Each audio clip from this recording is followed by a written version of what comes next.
Shalom. Israelite School, Universal Practical Knowledge. Go to ISUPK.com for more information. DNA. Everybody's talking about DNA this, DNA that. We got the DNA out of this and the DNA out of that. Let's get some real DNA information, man, so we can know that it's BS what they're trying to do. Because what they're trying to do is called provincing, which means they're trying to tell you where you originate from through your DNA.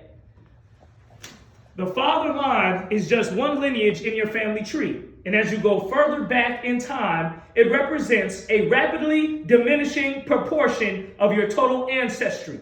For example, you have 64 great-great-grandparents, and a man shares his Y chromosome with just one of these 64 ancestors. So what the hell are they really doing? You share one chromosome without a 64 great ancestors. How the hell are they finding out all this information? Now, the markers given information about all your ancestors in recent generations, but once you go beyond about 10 generations back into the past, roughly 300 years, only a small fraction of your ancestors have contributed directly to your DNA. So even if William Shakespeare were your ancestor, born 450 years ago, you almost certainly inherited no DNA from him.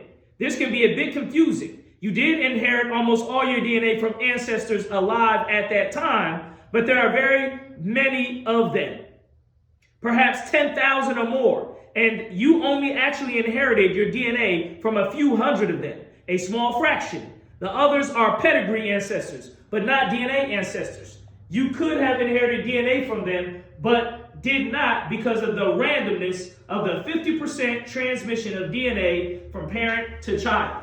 So the farther you go down, so my direct son has a bit of my DNA, has a good amount of my DNA. Now, my son doesn't have as much DNA in comparison to my dad, which is his grandfather. And then my great-grandfather and my son's DNA will not be as comparable as you think. And as you go farther back, the gap becomes larger and larger to where you can't tell shit.